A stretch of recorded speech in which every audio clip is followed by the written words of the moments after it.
Welcome. On behalf of the Center for International Studies, I'm John Tierman, the Executive Director, and I'm happy to welcome you and our speaker today. Marc Sageman is known to most of you as a leading researcher and expert on terrorism.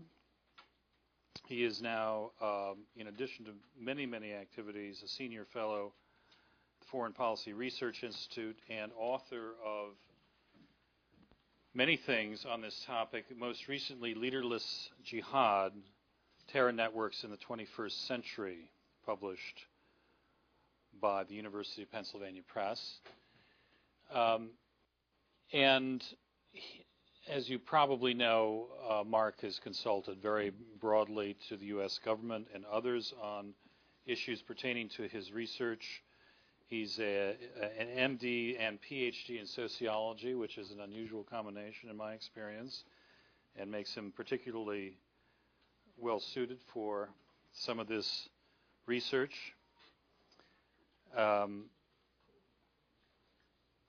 He has worked for the U.S. Navy, for the CIA. He spent time in Afghanistan during the resistance to Soviet occupation. Well, not in Afghanistan, in Pakistan during the resistance to the occupation of Afghanistan. Since 1994, he's been in private practice of forensic and clinical psychiatry and has, of course, taken up this very insightful interest in research on terror networks. And that is what he will address today. So please help me welcome Marc Sageman. Thank you. Can you guys hear me? Okay, good. All right. Since I only have half an hour, I'm not going to give you a lot of the fluff and background. Let me go right into the subject matter. Basically, there is no secret about studying terrorism. It's all about methodology. And, when I try to teach, I just try to teach a methodology because it turns out I think that one terrorism organization is very different from another one. So here, basically, I was trying to apply, coming from medicine, the scientific method as we do in medicine to terrorism studies. And the key here is to really build a database. Most of the database that existed when I started were useless because they were incident-based databases. So you have to build a terrorist database as opposed to incidents. The data is really very ambiguous. There's a lot of misconceptions, a lot of misinformation. So the best way to do this is really to start from the trials. You take trial transcripts. It's two narratives that's challenged by either side. Captured documents. Some investigative journalism is pretty good, but from the trial transcript, you have to go to the field and do your own investigation. And if you remember, ask me what I've learned the last 6 months, because I knew more about terrorism with greater conviction 6 months ago than I do now. And I'll tell you why.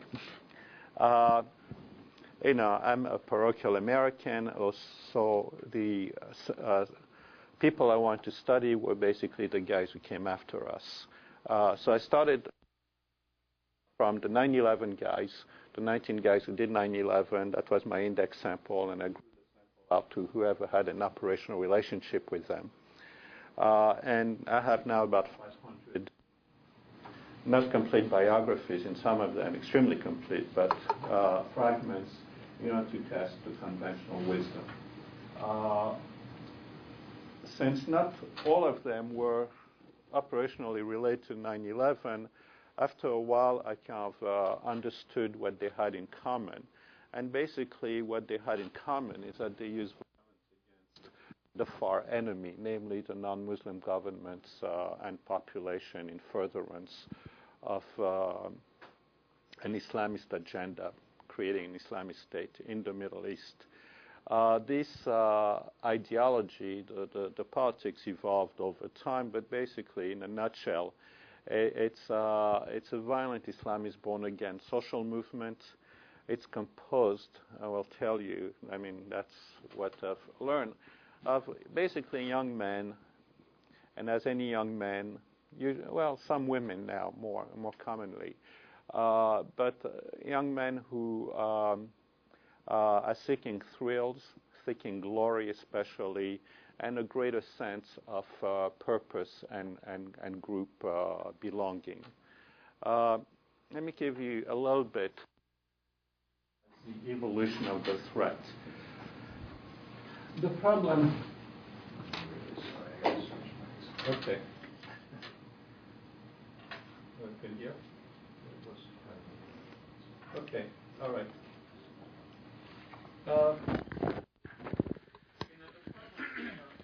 Something statically is that sometimes you realize you're wrong.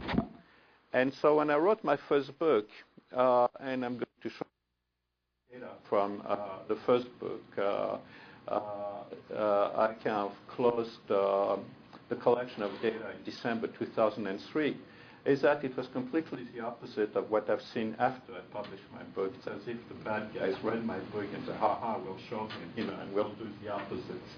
And so, here we're stuck. If you pull all the data together, you don't realize how the data evolves over time. And it dawned on me after rereading Rappaport's great piece on the 4 waves of terror, throughout the last century and a half, that's exactly what we were dealing with. We're dealing, in a sense, analytically with 3 different waves. The first one are the people who basically joined this movement at its inception. Those were basically the comrades in arms of Osama bin Laden. They called the Afghan Arabs, upper middle class, lots of physicians, engineers, well-educated, mostly Egyptian, about 30 at the age of joining, fairly religious actually. But because they were militant or terrorists, they couldn't really go home, so they stuck around. And the more militant of them basically organized themselves into this new organization, the base, Al-Qaeda, in late August 1988. They stuck around Peshawar for a while, and other governments were complaining to the Pakistanis that they're harboring terrorists, so the Pakistanis kicked them out. At the same time, Hassan al-Turabi of the Sudan, who was basically the power behind the throne, invited them. And from 92 to 96, Khartoum was basically the capital of terrorism, of Islamic terrorism. There you had Hezbollah. I mean, Turabi, even though he's a Sunni, basically invited everybody, and there they exchange ideas, they exchange strategies, they exchange tactics. And also during that period of time between 92 and 96, this is where the debate between the near enemy and the far enemy took place. Let me remind you quickly, the near enemy is basically their own government. Those guys want to overthrow their own government, and they realized that they had been unsuccessful in doing that after a quarter of a century of trying. And so the question is, how come they failed? I'm still going in and out here. Yeah. But okay. And some of them, a very small minority, argued that the reason they had failed to overthrow the government is that the far enemy, the West, was propping up their own government. And so they suggested that they should switch strategy, and instead of going directly against their own government, they should kick the West out of the Middle East first. And so the guys that I'm looking at are the guys who were following this strategy. Most people rejected it at the time. And when the Sudan turned on them in 1996, when they kicked them out, there were about 150 of them who espoused this strategy and who went back to Afghanistan. And this first wave is still very much the leadership of this movement. There are about 2 dozen left, and they are more or less hiding in the Afghan-Pakistan border in Waziristan, basically. The second wave were the young students who had gone to the West to study, and by the West I mean the US, mostly Europe, middle class, there was the elite also of the Middle East, fairly educated, religious, and the average age of joining a terrorist organization was about 25. And here we have, it's mostly expatriate, and I'll explain the two major pathways to terrorism. They went to Afghanistan, they were radicalizing the West, and they went to Afghanistan looking for Al-Qaeda. It's a little bit like applying to MIT. You know, MIT doesn't go out to recruit. People want to come to MIT, and I suspect Al-Qaeda's acceptance rate is identical to MIT. It must be like about 15%. Yeah. 8%? 8 this year, yeah, I think it's 8. Oh, 8%. Wow, so you guys are better than Al-Qaeda. They were about 13 to 15%.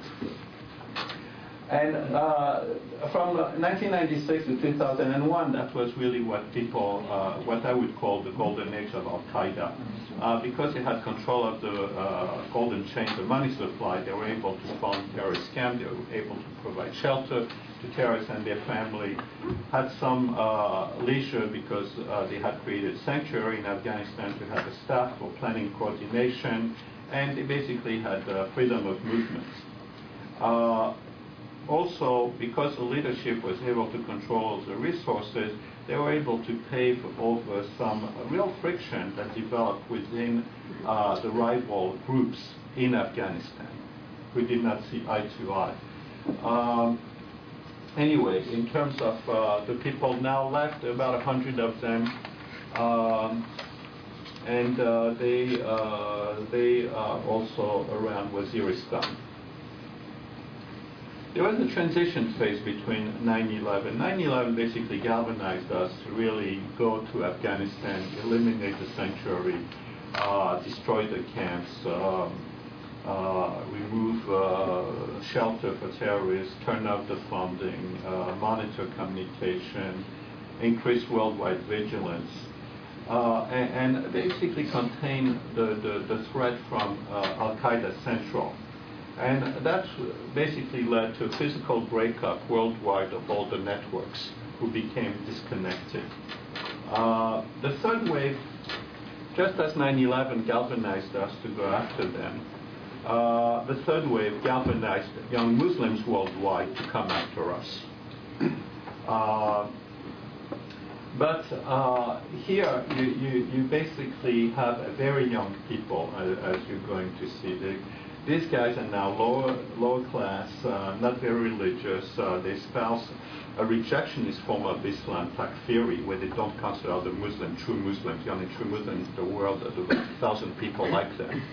And they're really pissed off at the Muslim community because they do all the heavy lifting, and and they're not supported by the Muslim community. So you can see that they also go after other Muslims who that they don't think are true Muslims.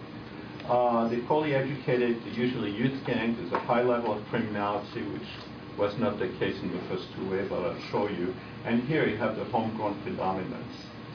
Those guys have very fuzzy boundaries. There's no ritual to really get accepted. There's no formal initiation. There's no fixed numbers. People flirt with the idea, get disillusioned, come out. I mean, you don't really have, it's a very fluid network in that sense, unlike the first two. And many travel now to Waziristan to get some training, or to Iraq to get to commit suicide, basically. All right. Unfortunately, most of the data I'm going to present to you are from the first two waves. So the data, allows me to really test the conventional wisdom about terrorism. One is poverty causes terrorism. And you can see very well that most of those guys are middle class in terms of socioeconomic origin. Another is that they're brainwashed by the culture. So, what kind of, were they religious when they were young? Turns out, no, most of them were fairly secular. And the guys in Europe were all secular. were they brainwashed by the education? There's a madrasa theory of terrorism. I mean, you see those 10-year-olds are shaking, and, in madrasas, and say, "Oh my God, they'll become terrorists." No, I don't see that. The data doesn't support that. 87% were not educated in madrasa, and the guys who were basically specific to Southeast Asia. The reason they can brainwash them is because they're so young that there's no ideas in their head. So, this is a naive teenager theory of terrorism. And here I kind of looked at what age did they join terrorist organization. It turns out the average is 26. This is the distribution. Another version is that, well, they were easily brainwashed because they really had no ideas in their brain. They weren't educated. So here I kind of tracked down their education. And as you can see, this is less than high school, some college, graduate, master's, and doctorate. 62% went to college, which is higher than the average in the U.S. and way, way, way higher than Middle Eastern societies. So it's less than 10%. So it's not because of ignorance. People say, okay, so they went to school, they studied religion. But you have to forget about the first column, because those guys just went to high school vocational training, but in terms of the rest, you can see they're mostly engineers. And that's true for the history of terrorism. Terrorism is really a problem of engineers. Here I have in the Mecca of engineering, you guys are exactly, you probably look exactly what terrorists look like. The first wave of terrorists, the anarchists, were created in the Faculty of Engineering and Medicine in Zurich in 1872. They became the Russian anarchists, and they went off to Moscow to kind of bomb the hell out of the Tsarist regime. But engineers are really overrepresented. The guys who are underrepresented are lawyers.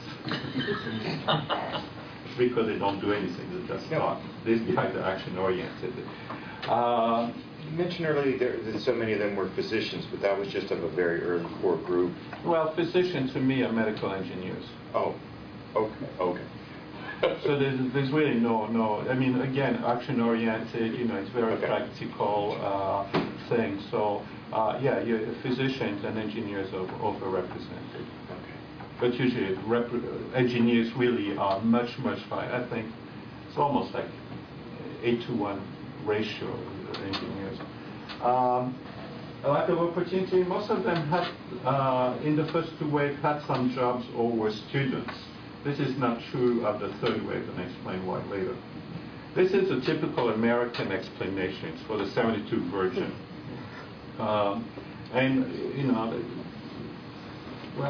Puritan society, I've traveled around the world many times. I've never heard this except here.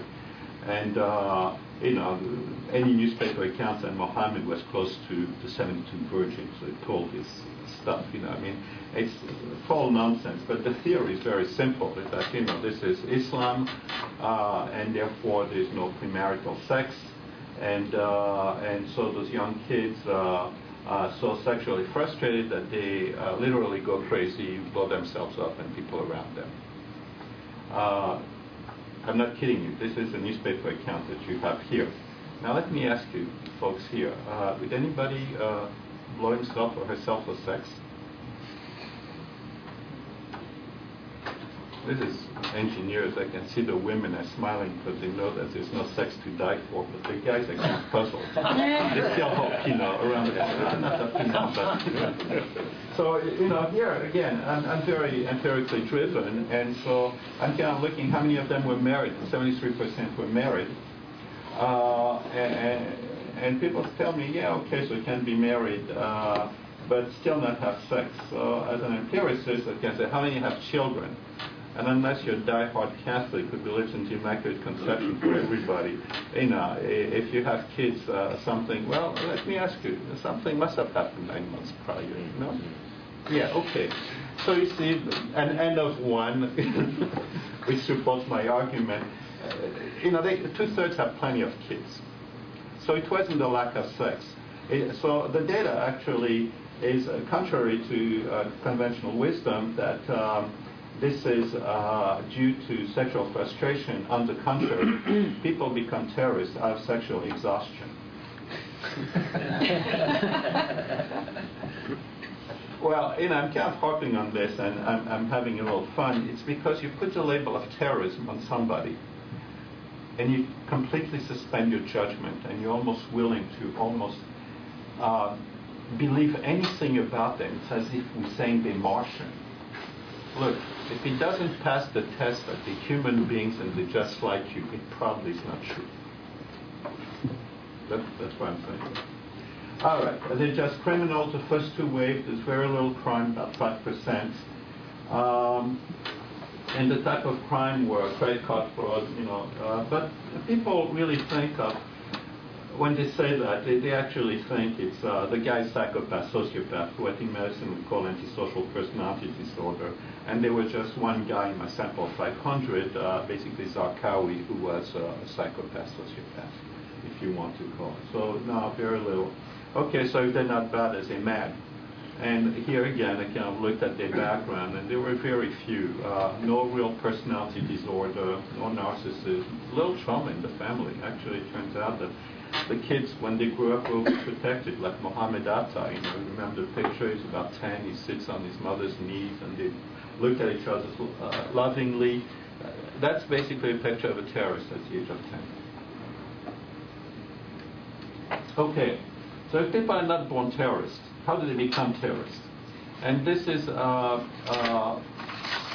second aspect I wanted to talk to you about. The first was the three waves. And this is the process of radicalization. And basically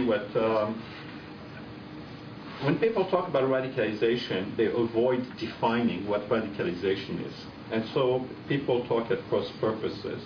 I'm a behaviorist. So my definition of radicalization is about violence. It's a path to violence, to political violence. I don't care what's in their head. Well, I do care, but to me it's an empirical issue whether they have extreme ideas or not. And it turns out that many of them do not have extreme ideas. So you don't have, a very simple equation, extreme ideas equal violence. It turns out that there's a lot of bragging and pretending in this sample. And very few become violent. I mean, it's almost 1,000 to 1. I mean, it's huge disparity. So I'm looking at the behavior. And here are the dynamics, as I mentioned to you. It's young people seeking glory, thrill, a sense of belonging to a group and cause. And it's a bottom-up process. There are four major factors. The first one is sense of moral outrage. It used to be a lot of things before. This is about moral violation. This is not about humiliation. I don't see any humiliation in that sample. It's anger. They're not personally humiliated. They may see other people humiliated and they get angry. So you can call it vicarious humiliation, but whether you draw the line, it doesn't make sense anymore. So it's anger.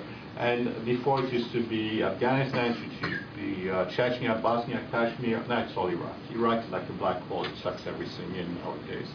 But this is a global view. The local view is that if you have the representative of the state that targets, they feel targets you, and you start thinking, gee, I'm harassed by the police, so it's kind of the same thing as I see in Al Jazeera, in Iraq, and so in the same boat. And you have the local and global reinforce each other and activate this Muslim identity. But this has to be interpreted a certain way. And the interpretation is a very simple one. It's just a war on Islam. It turns out that the third wave is almost anti-intellectual. And they're not the type of people who are swayed by intellectual argument. People don't go to Iraq to blow themselves up in order to have a theological debate. They go there to blow themselves up. It's not about, the first two waves were far more religious, but if you look at the defendant now that's a trial, around the world, they're definitely not intellectuals or Islamic scholars. And this is very much mixed with anti-Americanism and anti-Semitism. But, one of the things that needs to be explained is really this Atlantic divide. How come we don't have a problem? How come Europe and Canada and Australia have a huge problem? And here it's because this notion is a war against Islam. It's embedded in other types of beliefs which are more or less consistent with this frame. And here in the United States we have two myths, namely, it doesn't matter if they're true or not, people believe them. And it's a notion of the melting pot and the American dream, equal opportunity. And if you really believe in the American dream, that undermines this notion that the government is against you. Now, this is definitely not the case in Europe. Over there, the notion of nationalism is not a melting pot, it's based on an essence. And if you're part of an essence of Germanness, of Frenchness, of Dutchness, if you don't trace back your ancestry at least a few generations, you don't belong there. You look different. You're rejected. And in terms of equal opportunity, I'll talk in my next slide, there's huge discrimination against immigrants. It's an immigrant problem in Europe. Now, the reason why this frame sticks to some people, not to others, is because it resonates with their personal experience of everyday life. In a sense, when you try to compare Europe and the United States, it's an unfair comparison. We basically have, the elite of the Muslim world here. That's because we have, Muslims are unfortunate enough that they're not Mexicans, so they can't sneak in from the south. They have to come by plane through an ocean, so they need to have a visa. And we cherry pick. So we cherry pick the engineers, the physicians. People say, people are dangerous guys. They are dangerous. University professors, businessmen. So the average Muslim family in the United States in 2006 census made about $71,000. The average American family was making $48,000. So you realize it's 40% higher than the average. It's the upper middle class. Now, of course, it's the exact opposite in Europe, where you have the children or grandchildren of unskilled labor who came to Europe. And the unemployment rate in Europe, in those population, 15 to 30-year-olds looking for a job, is 3 times as high as the native population, European population. And of course, the labor market, if you are well educated and you're facing a very different labor market than looking for construction work or at McDonald's or working at McDonald's. So you can see the difference. Also, because you have such high unemployment, reaching almost 50% in several neighborhoods in Europe, immigrant neighborhoods, you need to have a very healthy welfare state. And people always kind of ask, well, how about state-sponsored terrorism? Who funds those guys? Well, it's very simple. It's France, Germany, England, Holland, Canada, Australia, because most of that money comes from welfare payments. But it's not so much that the Europeans are funding people to be full-time terrorists. It's because people are bored out of their minds when they don't work. And that's really the real problem. When you really have nothing to do, the temptation to belong to a clandestine, elite organization is almost irresistible. And that's one of the reasons we don't have it. And of course, you also have the backlash from the far right in Europe, where which polls about 20%, and it's an anti-immigrant ticket throughout Europe. Front National in France, or Northern League in Italy, the soccer hooligans in Holland, the neo-Nazis in Germany, in Austria, and actually in Austria they won, the election. So you can see that. You have tremendous hostility between immigrants and those guys, and that escalates very quickly. We don't really have that here. Now the data is very simple. If you look at the number of arrests in Europe and the United States, we actually have very similar populations. 340 million in the European Union. We have 300 million here in the U.S. We have about 2.5 to 5 million Muslims. We don't ask religion in census, so we don't really know. We have to estimate. In Europe, it's kind of the same thing, so it's 15 to 20 million that people estimate. So you have about 6 times the Muslim population in Europe for the similar large population. So you expect, if it's the same process, 6 times the number of arrests in Europe. Well, that's a number. That's a Europol number from September 2001 to September 2007. It's 2,400 in Europe. It's about 60 here in the United States. It's 40 times higher, not 6 times higher. So you realize Europe has 6 times the problem in terms of probability than we do, if you want to quantify it. Okay. Well, so far you have a lot of angry young people, but they're not terrorists yet. What transformed them into terrorism are networks. It's really the interactivity. So where does those networks of trust form? And for the first 2 waves, about 2/3 were expatriates. And you realize that this, like a lot of terrorism, is a problem of diaspora. Remember those Russian anarchists? They were in Zurich. The same thing in many other forms of terrorism. You have this diaspora phenomenon. Now, if you put the 2nd, 3rd generation with the young expatriates, worldwide it's 80%. If you just look at Europe, it's 90%.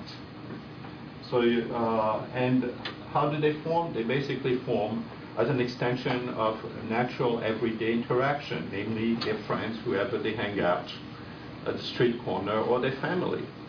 And my data shows that pre-existing friendship and kinship accounted for about 90% of people forming groups, which then became radicalized. It's a bottom-up process based on trust, a lot of self-selection, spontaneous,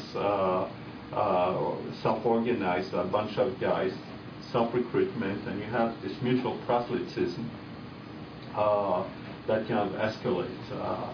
You don't really have any brainwashing. Most of them is jihadi cool youth culture that people just want to join.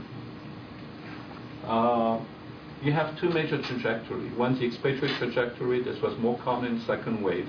Namely, you have the elite from the Middle East who went to the West to study. They became homesick. They tried to adopt a Western lifestyle, boozing, clubbing, womanizing. Didn't really work. They're still homesick, so they kind of looked around for other Muslims. Where did they hang around? They used to hang around the mosque, so they drifted to a mosque, not because they were religious, but they were looking for companionship. You know, they met, and they hung around the fast food halal store or the barber shop, and they really liked each other. They moved in into apartments where the real process, the intense interaction that kind of led to the radicalization took place. The 2nd pathway is a homegrown pathway, which are 2nd or 3rd generation, or young people who came from the home country to the host country when they were less than 10, so they practically post educated. The ideology is foreign, but here, you know, because of discrimination they find in Europe, they drop out of school as teenagers, they form teenage gang, and they do petty crime for about 10 years. And they're smart enough to realize there's no future. They turn to religion as a way of overcoming this kind of predicament. And it was a collective process. So the mobilization is through network. You know, it used to be face-to-face. And locally, you had homogeneity, so they all look the same. But when you pull them together globally, they don't look the same at all.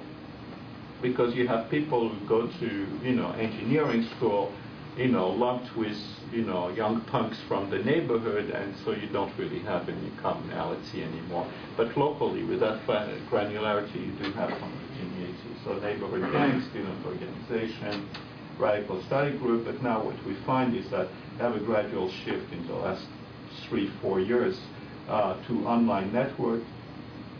And this was based because of the environment became very, very hostile. You know, you have local law enforcement bugging, looking, surveilling mosques, bugging places, and so on. So, you know, they migrated to the internet to talk to each other, and the internet provides anonymity and also the redundancy of the internet. Remember, the ARPANET was designed to survive a nuclear blast.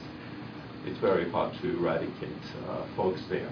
And you transform the threat. Now you have women who can participate in discussion, whereas before they could not, they were segregated. And it's mostly teenagers. That's why the third wave is so young. It's teenagers surfing the net. You have the flattening out of the hierarchy. You know, the internet is very egalitarian. Why? Because you have a bunch of academics creating the internet. They're very jealous. They're not going to have a hierarchy. And that architecture is still very much alive right now on the internet. And the followers, in a sense, are the leaders. And the internet provides this kind of guiding vision. But the chat room is where the action is. It's all about interactivity. It used to be face-to-face, now it's virtual. And the internet is becoming, using Adam Smith's metaphor, the virtual invisible hand organizing terrorist activities worldwide, because it's becoming the marketplace of ideas. And the true leader now is the 7 forums connected to the Al-Fajr network, namely Dawn network that's connected to Al-Qaeda. And the way the group dynamics, I mean, this is regular group dynamics, it's really the interactivity. You have the group acting as an echo chamber, encouraging mutual escalation of complaints, and after a while people are ready to sacrifice for the comrades and the cause. And you have this gradual slide into violence with in-group love and out-group hate. This is what Qaeda looked like for the first 2, this being MIT, UCI Neta software.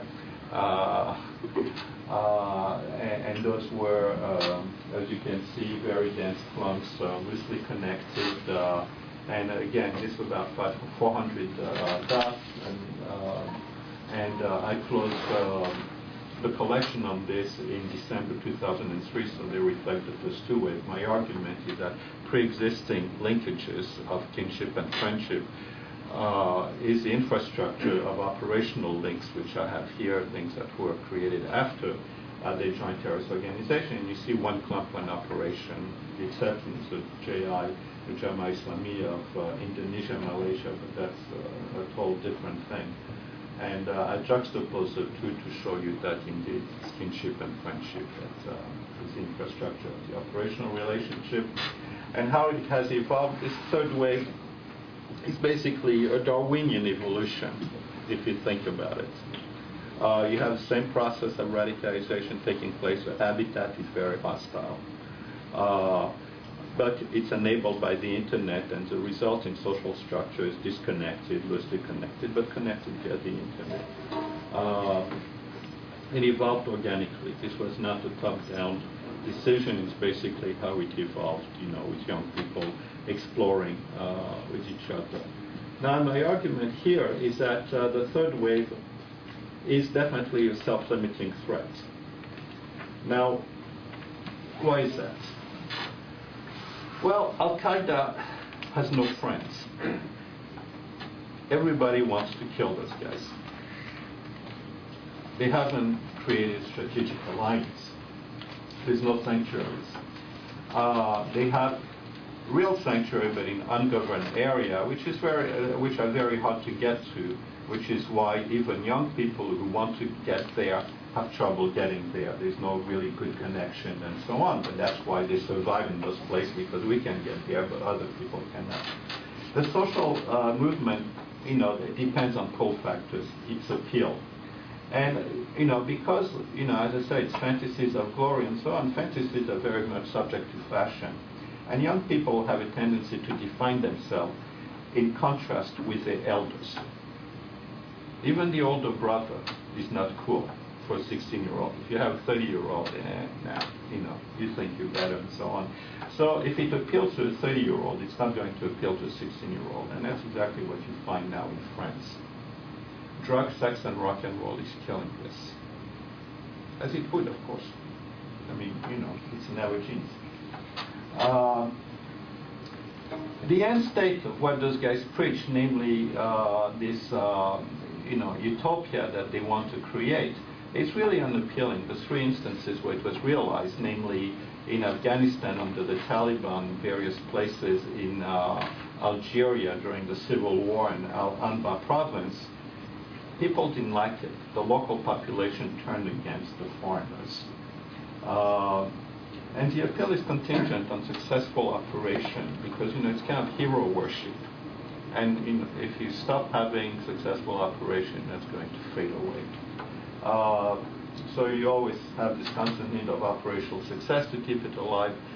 There is some indication that it's fading a little bit now. If you have another operation like London, well, maybe it may start again. But it's one of those instances with success. Now, because Al-Qaeda has not made any allies, they can't really progress from an online virtual movement to an offline physical movement. That'll become a target that's going to be arrested right now. Maybe if we stop caring about them, they may then have a regroupment and a physical presence, but right now that's not possible. So they're condemned to become, to remain an internet-mediated terrorist network. And also on the internet, it's very hard to impose discipline on the young wannabes. And so, here you have a lot of people doing their own thing, but that doesn't amount to a global strategy. And in order to make a name in Al-Qaeda, you have those, the young hotheads who want to make a name, and of course the way to make a name for yourself is to create even worse atrocities, and that's sometimes it's a double-edged sword. If the atrocities are too much, that's going to turn off a lot of people. It's not cool. It's what happened in Amman during the wedding bombing about 2.5 years ago. So the point here is that it's probably like all terrorist organizations will decay for its own internal reason, except if the state keeps on focusing on them, raises status to that of heroes to emulate for young people to join. So the policy implication is the first two ways you've got to eliminate them. Those are professional terrorists. There's no two ways about it. You have to eliminate the sanctuary. But that's not really the threat we're facing now. We're facing the threat from the third wave. And here, the strategy, again, the first two waves would not work. It would instead create more people. So the main goal is to prevent radicalization of the next generation. And here it's really taking the glory out of terrorism. You have to really deal with this youth culture, this coolness, jihadi cool youth culture. So what I suggest is to reframe by not really focusing on the terrorists, but focusing on the victims. Just exactly what happened in Amman, 2.5 years ago, where people actually saw what happened, from the bombing. No press conferences. This is really hard. It's a hard sell for the politician in Washington. The Brits accepted it because the Brits have a real problem. And so you remember last year when you had the West London and the Glasgow attempts, there was no press conference by the British Prime Minister Gordon Brown, who had just become Prime Minister 3 days prior to that. I think he handled it beautifully. And people don't even know that the head of that, burned himself and died in the hospital. There was no announcement of his death, which is exactly what you want. You really don't want to raise his status. In terms of my framework, in terms of the moral outrage, we definitely have to decrease our footprint in Iraq. We have to reduce local state moral violation. In terms of the frame, we have to change the frame from the war on Islam and concentrate on the terrorists to the victims. We have to teach people about the benefit of immigration because in Europe it's very much mixed in with immigration. And for the third prong of my frame, you have to reduce discrimination, labor market, and racism. Unfortunately, we can't do that as the United States because it's very much a European problem, and the European countries don't take kindly to outside advice. And on the fourth, you definitely have to eradicate the local terrorist network, the physical terrorist networks, and this is vigorous international cooperation. This is the end of my prepared remarks. I'm happy to answer any questions you guys have. Go ahead. Just a question, I guess it's a methodology question, which is, if the research question is why do people become suicide terrorists, that's one thing. You look at, most of the stuff that you talked about. If the research question is why do terrorist organizations form, then I think isn't it sort of a different set of questions? Because from what I understand, I don't know about the current wave, but in the past, most terrorist organizations had more they could have had more suicide terrorists than they could employ. So it was a supply problem, not a demand problem. It was a demand problem, not a supply problem. In other words, the phenomenon was driven by the organization. The guys, the particular motives of the suicide bombers were less important because they, the organization was the one deciding when the bombing happened and stuff like that. So what's different if we're just looking at the leadership of an organization? I realize the title is Leaderless Jihad, so you're saying the current set of people that this thing just collapsed, but in the past or maybe in the future for future terrorist groups, what's different if we're talking about the organization versus the individuals who serve? Well, I was careful not to generalize the whole terrorist organization. This third wave looks like the first wave of terrorism in general, namely the anarchists of 100 years ago. There was no anarchist Comintern, there was no leadership, and then the Italians were overrepresented. And they killed several heads of state. They triggered World War I. I mean, this was not an insignificant movement.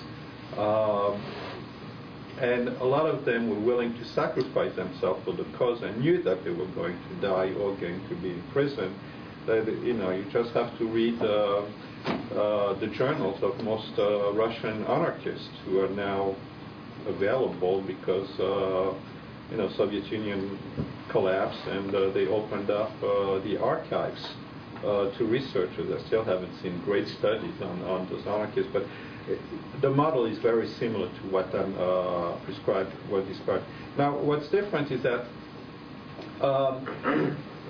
here you have young people. I mean, here most of them are trying to go to Iraq to kill themselves, and they really want to become famous within their own little group. That's a frame of reference, not the larger community at large. And suicide bombers in this way are the rock star of militant Islam. I mean, the bar is raised. It's a fashion. I mean, since 2001, since 9/11. If you put bombs in, that's you don't even make front page. You blow yourself up or put bombs. That's front page. So young people who try to emulate. There's a degradation in a sense from the original guy, the leaders, the first wave of this thing, to now, it's like having cell phones. 20 years ago, and the elite had cell phones. Now you have every 10-year-old SMSing to their friends. And I think that's what you have. So in order to kind of achieve some type of success and fame, you basically have to blow yourself up. Yeah, I think maybe I didn't express myself properly. My question is just, who cares about the motives of the individual suicide bombers if it's the organization that's driving the phenomenon? So if the organization... No, the organization is not driving this phenomenon. What's that? The organization is not driving this phenomenon. So you're saying in the current... This is all supply side. There is no demand. So in the current wave, that's the case. What about in the past waves? I mean, in the past, you didn't really have so many suicide operations. You had so few. I mean, if you think about it, you had the bombing of the Egyptian embassy in '95, and then you had 2 people who blew themselves up in the East Africa embassy bombing. Then you had the Paul attack, 2 other guys. So you have 6 over a period, and then 9/11, 19. I mean, you have a big quantum jump. And that's basically it for the organization. After that, the organization was not able to exert command and control. And so this whole, explosion of young suicide bombers, that's all supply side.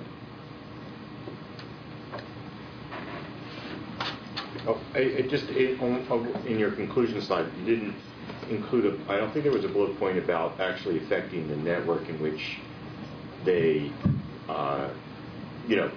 become radicalized or whatever. I don't know whether that was intentionally or not, but the idea of they're going to get on the internet, it's there. Yeah. But the ability for them to get influenced or whatever is that obviously that's a place where things can be affected. Yes, of course. Okay. But you have to, you see, the internet is 2 things. It's passive where you have all the websites and, you know, it's like newspapers, you can download stuff, information. That's not where the action is. The action is in the active internet, like the telephone and so on, where you have the interactivity, and people change their mind according to that. So you can't just lurk in the forums. You have to participate in the conversation in order to influence people. And you can do it in several ways. I mean, I don't know if you guys have been following it, but you know, Zawahiri was asking from Christmas to January 15th for questions to him.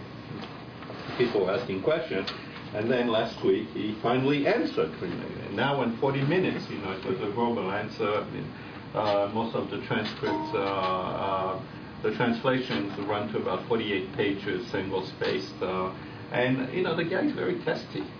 I mean, that's really kind of fairly interesting, because people are asking him, why the hell are we killing Muslims? What's the point of it? And so on. And, you know, the guy actually chose to answer it. First of all, he apologized that, you know, he had to answer Al-Fadl, you know, in his book, you know. So he wrote a 300-page book to refute Al-Fadl's accusation of last fall. I mean, there is tremendous rivalry among the leadership here.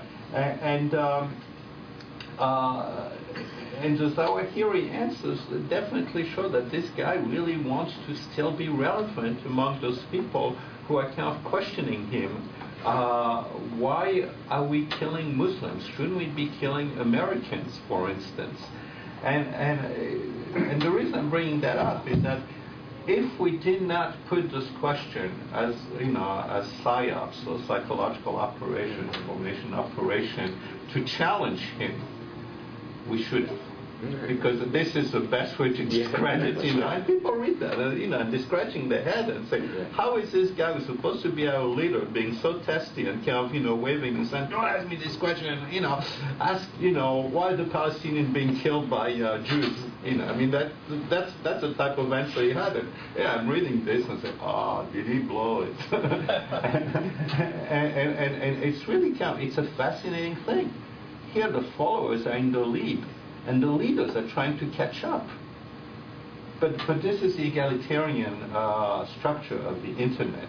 See, this would never have happened face-to-face interaction. The leaders would have completely eliminated any challenge to their authority. And that's often what you see in terrorist organizations. Because of the internet, you know, people can click in 20 different forums or 20 different sites, whoever they like. You know, it's almost like if you think as the analogy, a mall, you know, they open up at 10 o'clock and you have like 1,000 teenagers, you know, running in, and they all go to the trendy shop. All the other leaders, you know, nobody comes to them. And so, you know, people can put whatever strategy or, you know, or goals or, you know, they have on it. It doesn't matter. It's people from the bottom up say, hey, I can do that. That sounds cool. You know, let me do that. Well, I was just mentioning, I think it's a channel you can affect things. Oh, absolutely, absolutely. Yeah. But I think there's our theory. If we didn't do it, we should have. I think it's very effective. And then one other just very quick observation, just because it rang a bell while you were saying it. At least from the early waves, so you started to include violence and anger. Mm-hmm. And I don't have the memory as good as it. Relatively everything you said seemed to apply to people who went off to Reverend Sun Myung Moon back in 1972. Mm-hmm. You know, whatever it was. And so it just clicked to me so much that they were educated, they were this, they were that. If you met them, they would be fine. You wouldn't know a difference. They went out to California, they had a meal, and they were at a camp, you know, facing whatever, you know, they were doing in there, and then they had to be extracted physically. So the only thing that sort of threw that out of line was the acceptance of violence, though, in fact, there are probably plenty of cult-like things that have violence. Well, right. Drinking the Kool-Aid, you know. So it isn't that. Reverend unusual. Jones was not violent, right, until the very end, when 900 people died. Right. And so if Sun Myung Moon decides that everybody's going to die, and remember, I mean, he chose the partners for half of his followers with those mega marriages, and so, you know, if you think about sacrifice, it's not, you know, small sacrifice. Those guys isolate themselves. They can, you know, work from dawn to dusk, and So yeah, it's very similar. What this, the importance of ideology is that this kind of gives you a pathway, a guidance. Say, oh, it's cool. Instead of being like Samuel Moon, I'm just going to become this jihadi and blow myself up. And you don't really have to be Muslim. That guy in Japan, after 9/11, he wanted to kill himself, and suicide is a real problem in Japan. And I read that. I said, wow, this is cool. I'll do it in Japan. So I started ordering hydrogen peroxide and so on. And his pharmacist said, gee, why does he need like 20 pounds of hydrogen peroxide? And so he called the police. The police arrested, but he just wanted to kill himself. That's all. But he thought that was a cool way of doing it. So he was going to go to Tokyo Metro and do it. I'm intrigued by the thrill-seeking and glory-seeking aspect of this, because that's consistent with studies of youth development, adolescent and young adult development in this country. But there is a difference in that in this country, typically suicide is associated with despair and depression, and thrill-seeking with indirect self-destruction, like killing other people or going to war or taking drugs or whatever. But I do see a difference there, and I wondered if you could reflect on it. It's a cultural difference. Can you say more? I think just a cultural difference. I mean, right here, the thrill and so on is becoming, football or basketball star. That's not the case in Europe or the Middle East. For them it's much easier it's achievable. For instance, when I go to the Jama Meswak in Tetouan in Morocco, I think like a 3-block linear area of Abdel Krim al-Khattabi Road in the Jama Meswak produced 10 suicide terrorists. 5 of them blew themselves up in the apartment likeness in Madrid, and another 5 2 years later went to Iraq to blow themselves up. So I talk to the kids, to the people they went to school and so on, and say, well, what do you want to be? Oh, I like to be Ronaldinho. Somehow Barcelona has a real following in the Middle East, and I never understood that. I'm more of a Real Madrid guy, but anyway. So, fine. If you can't really be, if you don't have the talent of being a huge soccer star, who would you be? Osama bin Laden. That's what we're dealing with. A few of them. But he hasn't killed himself. No, he hasn't, but he has sacrificed. He's a guy who's very rich, who can't give up, his life of luxury and so on, for jihad. He, the fact that he's there, keep on inspiring and so on, is really his role. They don't really kind of look down on the fact that he hasn't killed himself. But, for young people like them, the similar sacrifice would be to sacrifice themselves for the group and to show, it's shahada. They are witness to the greatness of the movement. Shahid is a witness in Arabic. And so it's the act of witnessing, and it's their ways of expressing it. And, there is no indication that they either in despair or, is anything wrong with them. It's very much, as I said, the suicide terrorists are the rock stars of this movement. Just 2 fingers to follow up on what she said. It seemed like your answer was an intertwining of culture and structure, right? I mean, the truth is that we don't have to, youth here don't have to blow themselves up to be part of a cause. And there's other ways to fight a gang, to show sacrifice for a group. And so really, when you go to a place like this neighborhood in Morocco, the possibilities for action are different, to do the same thing, to show a sacrifice for a group. And so I think maybe in your mind, when you say culture, and then your further answer includes pieces of structure, but a lot of people in the popular audience think of culture in a different way, just as ideology. No, to me everything is embedded. It's embedded. Yeah. You have to find that granularity. You can, in a sense, what I've been doing here is that I've given you a very broad outline, but that's the first step. That might frame your thing, but you've got to go to the neighborhood to really investigate. And nobody asked me why I know less now. Because when you go to the neighborhood, it turns out that the networks that I've described are very small, but the neighborhood is very large. And so the Madrid guys, the 30 guys who did Madrid, are really embedded, completely embedded in about 150 people. The Hostile group, the 15 kids who've been convicted, embedded in 110. The 95 wave of bombing in Paris, about 10 guys who put bombs, in metro and so on. 70 people. Hamburg, I was able to track 50. So and only 6 became real terrorists. So if you have all these networks of friend and family, which is what I've been looking at, how come a small minority, very small minority, turns to violence and the rest does not? And then if you look at the high level of abstraction, you have very rare events done by very few people. And so if you describe them perfectly, you have 100% sensitivity, the number of false alarm, the false positive, will completely drown the true positive because of the disparity of the numbers. And so the key question, which is now learned, is one of specificity. What makes very few turn to terrorism as opposed to a control group? So now it's the importance of the control group that I have to generate.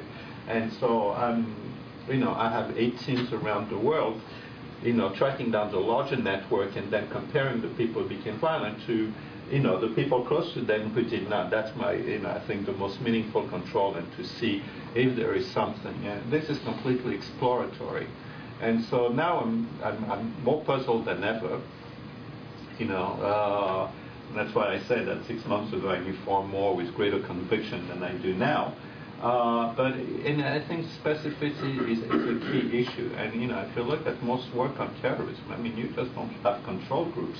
And my point is that that's probably the most important question in this issue, one of specificity, because of the number of false positives.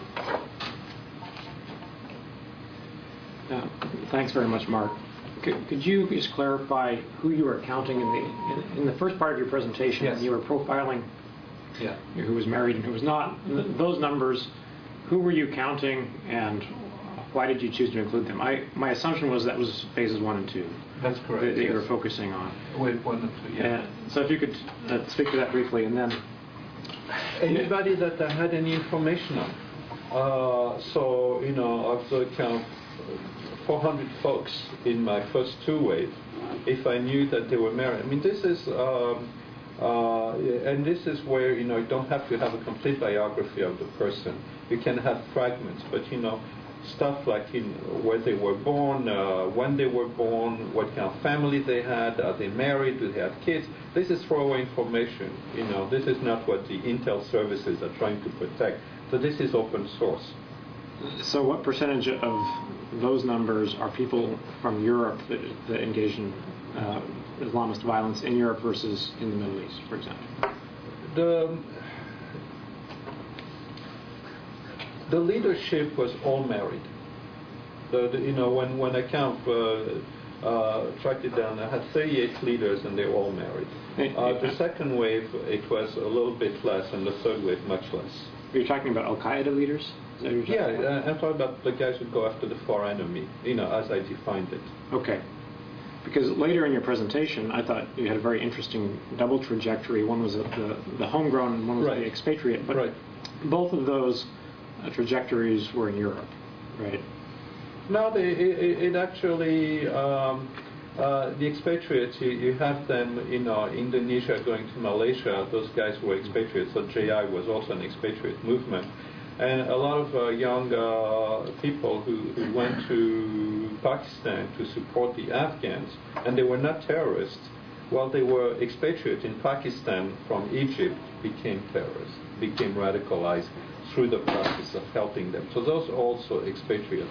So the expatriates in the first two waves just outnumber, as you know, I've shown, the homegrown.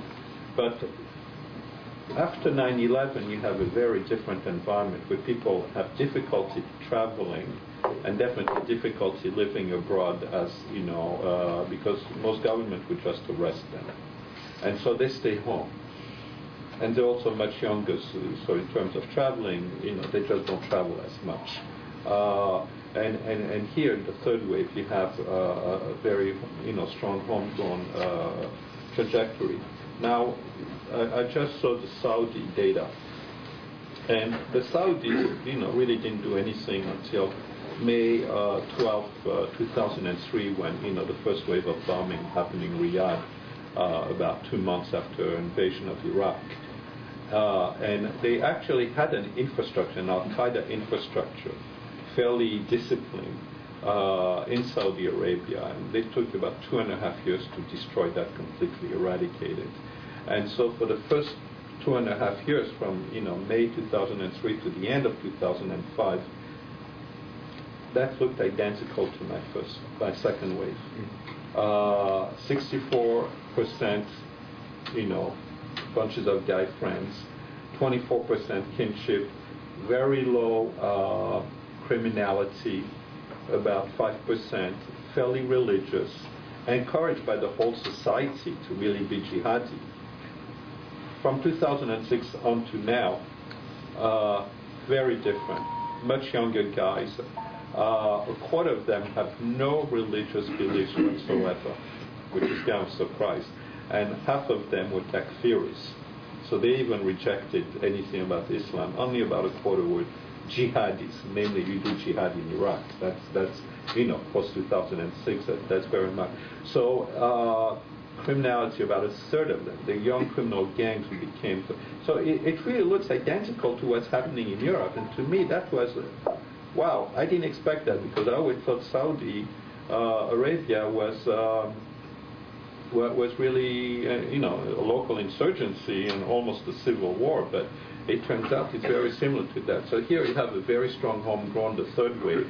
The second wave had been in Afghanistan, and so this was, you know, a complete surprise. The Saudis were also surprised, and they asked me to stay another week so they can exchange. And, you know, I went out, I talked to quite a few of the rehabilitated terrorists, which is another issue in itself, but it was really kind of very strange. So you still had the homegrown and the expatriate problem, even in Saudi Arabia.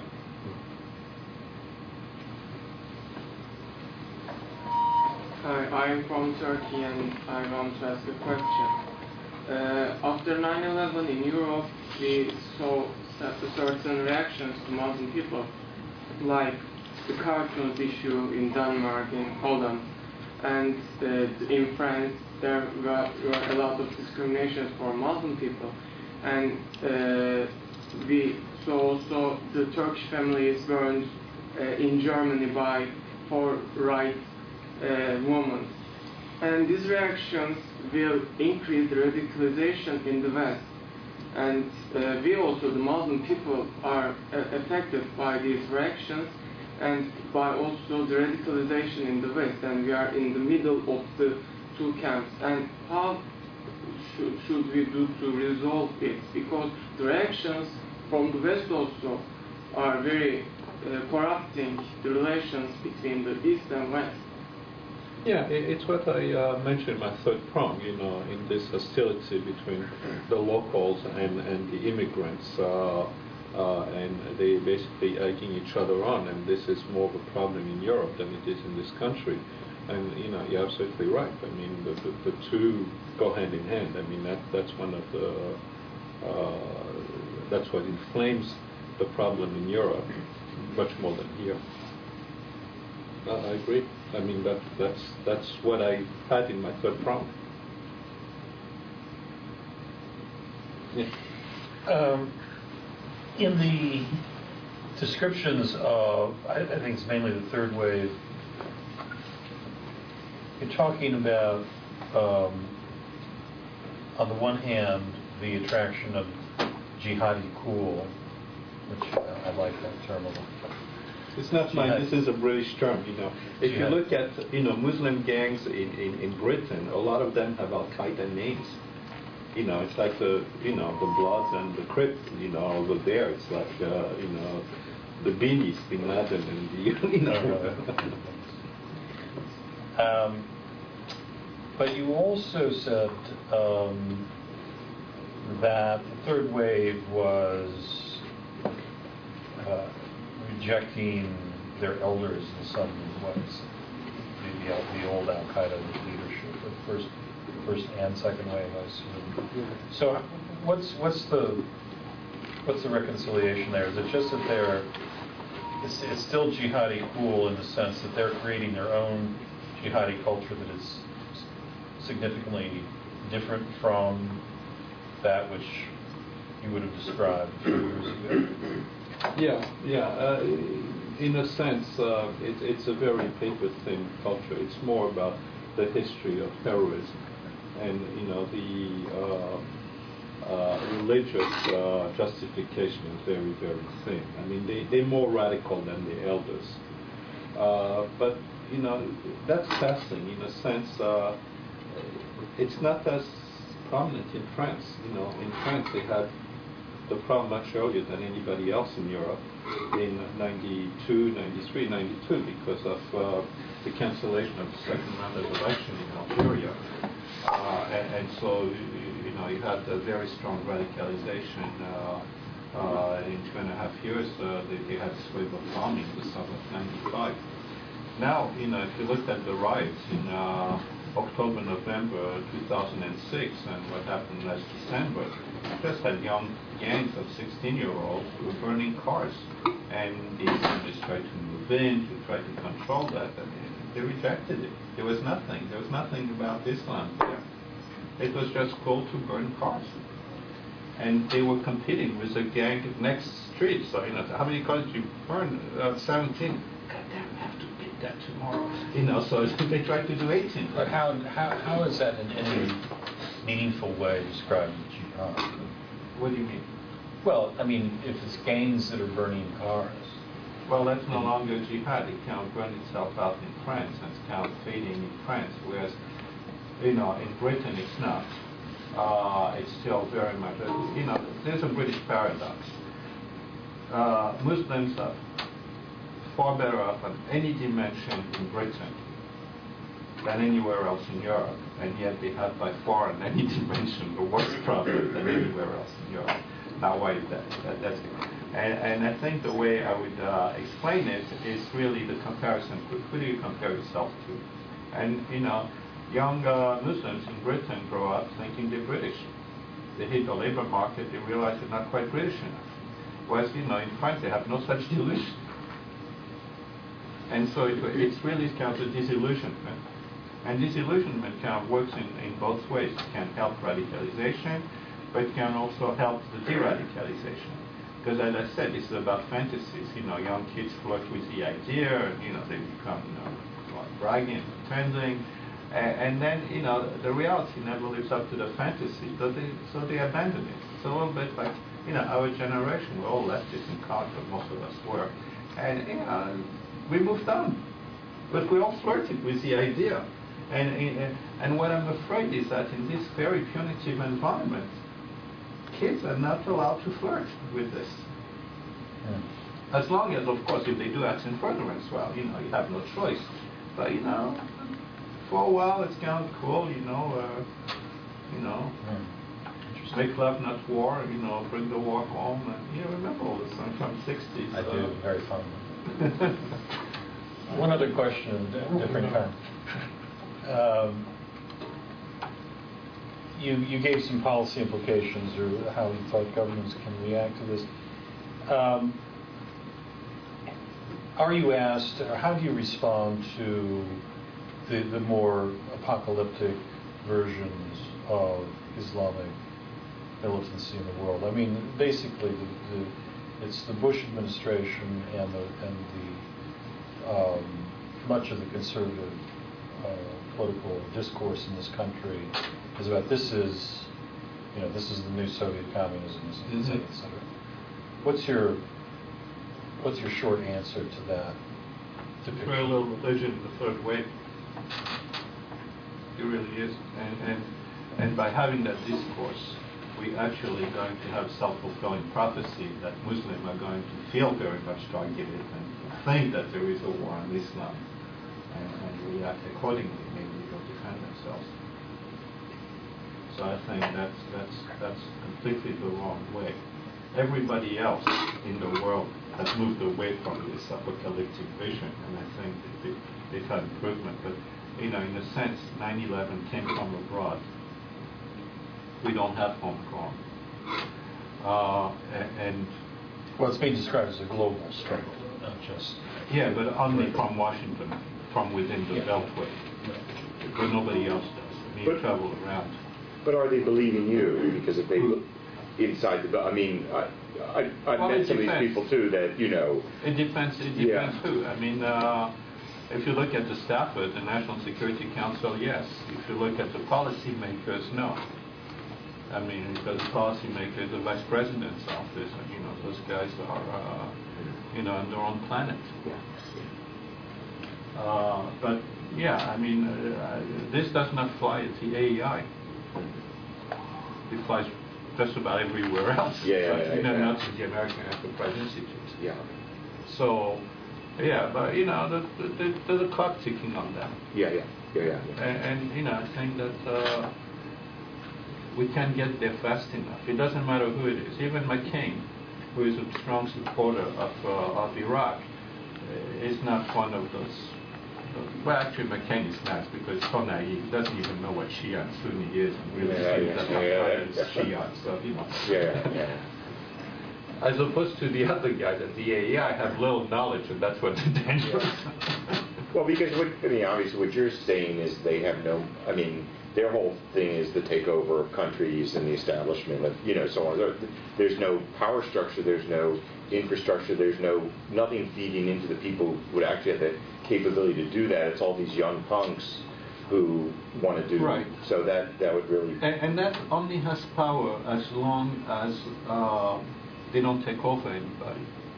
Because once it's realized, I mean, they have no plans. There's no economy.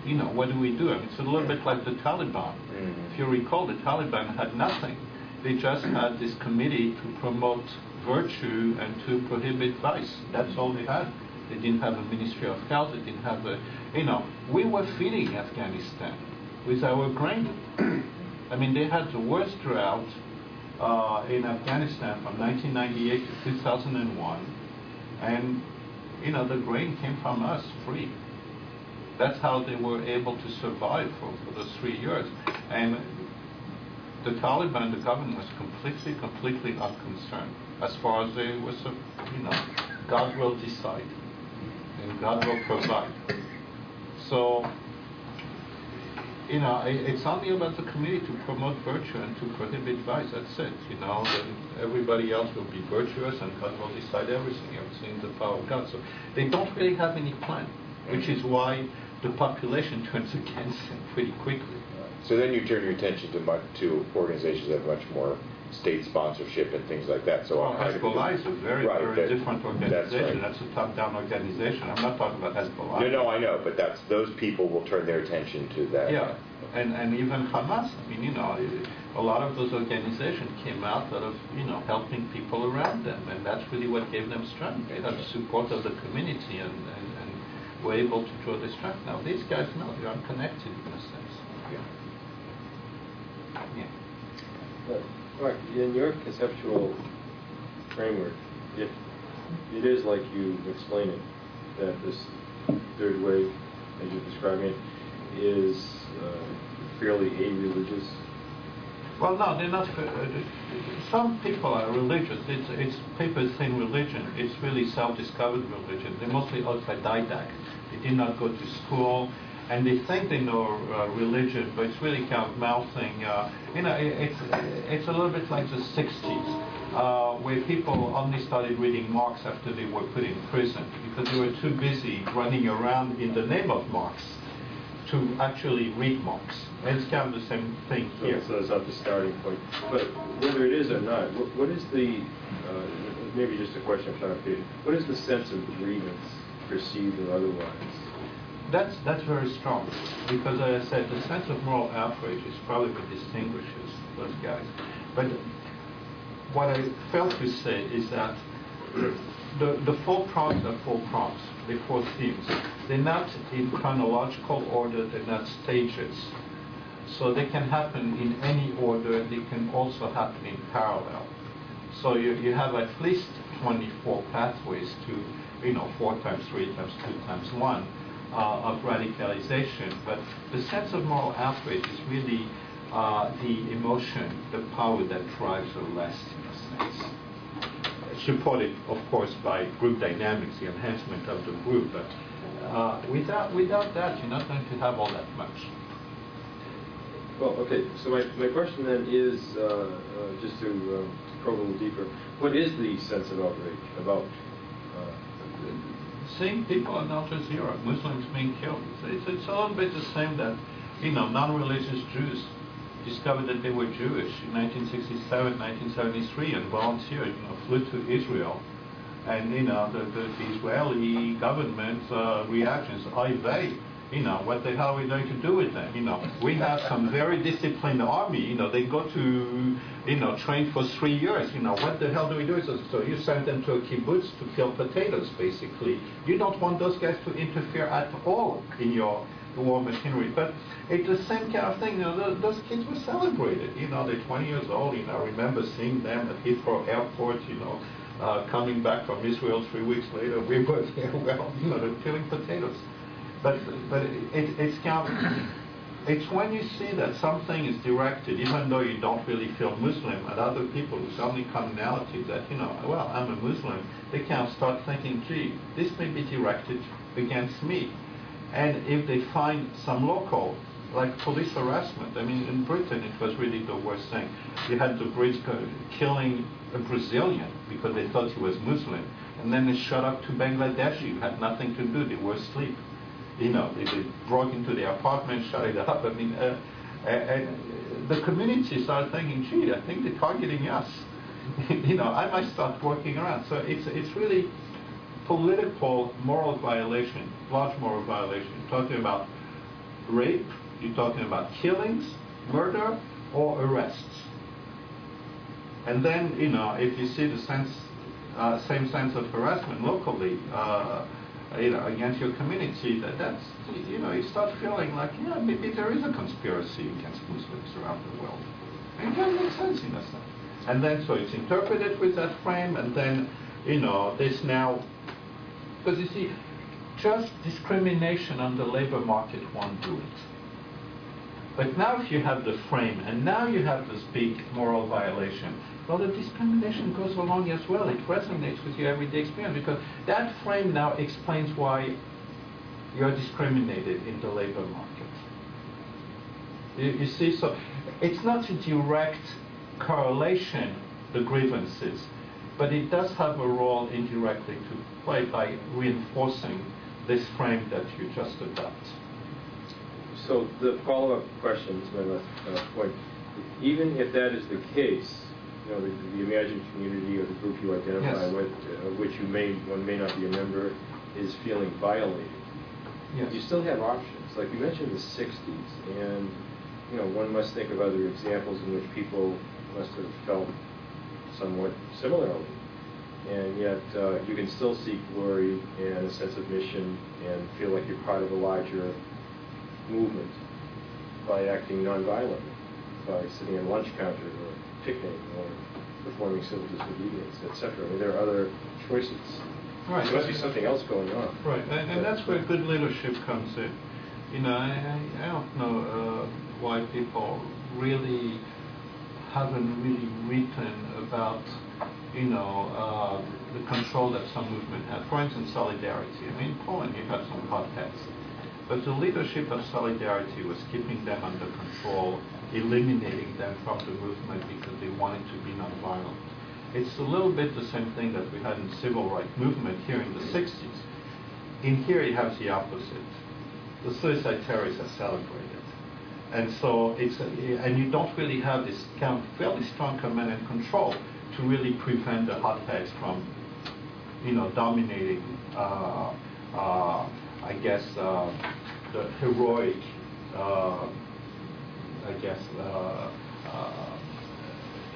pathways to being a hero, to impress your friends.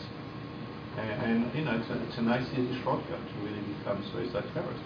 You're absolutely right, there's other things, but I mean, look, no Palestinians becoming a Gandhi. And every Israeli will tell you, had they done that long ago, they'd have a Palestinian state. Because the Israeli, government could not tolerate a peaceful movement. They work hand in hand in a sense. Having all those kind of terrorist activity that plays in the hand of the part of the Israeli government, and they escalate. But to me, the biggest threat to Israel would have been a Gandhian movement within the Palestinian. But that's not what happened. You do have that in Islam. You do have that in Bhutan. I mean, Khan Abdul Ghaffar Khan, who was the Muslim Gandhi on the Khyber Pass there. He won the election 2 months ago. That's his group, the Awami, National Party, that won the election. That was, the Muslim Gandhis. So they rejected all the extremists on the northwest frontier province. I mean, this has not been played here, but that's who the guy is. I can't remember when he died, in 1989. I was in Pakistan at the time. Even though there was a war with the Soviet Union, they stopped everything for about a week. Rajiv Gandhi flew in, I mean, they all buried him in Jalalabad, and then 3 days later, rockets started flying. I mean, they just called the truth for this guy. This guy was really good lesson. That's his party that won. So you're right. There are more options, but right now, I mean, it's fashion, and the rock star is that. Young people don't get into classical music; they get into rock and roll.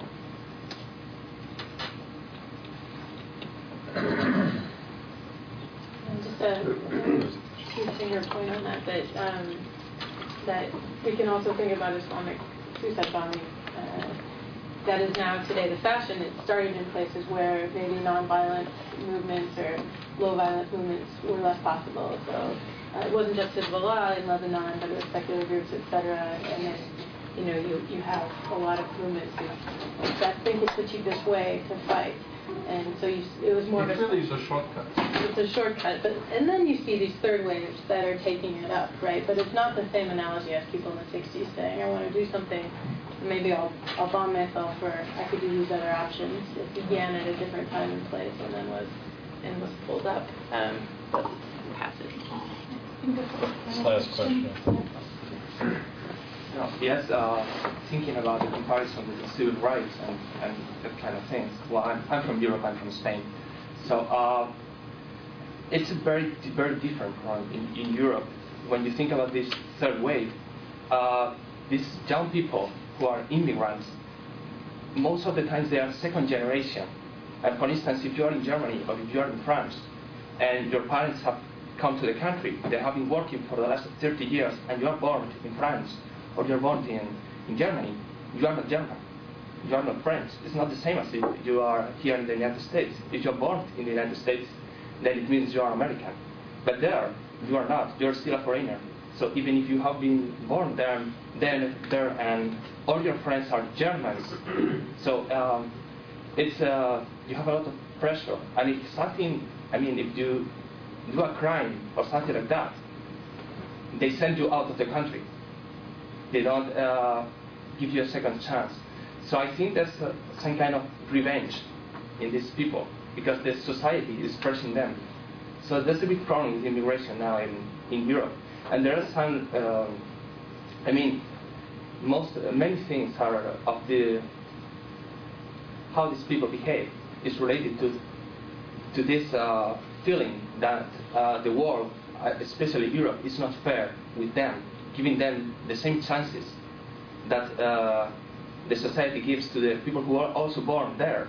So they don't, I mean, they feel that they are treated in different way, and they shouldn't. So that's probably one of the things that makes difference the United States to Europe in that kind of things. You expressed exactly what I said in the third prong. But actually, you're wrong. The German second and third generation, Turkish, German, are not German, you're right. But they are in France. And they are second generation. Anybody born in France is French. But in Germany, that's not true. So it varies according to from country to country. But the problem in France is that they're not considered French by the other French people, even though they're French. And I used to quit, but 2 years ago I said, well, they rioted because they wanted to show that they're French. But other people did not consider them French. That's why they rioted, it's to be French. Thank you, Marc.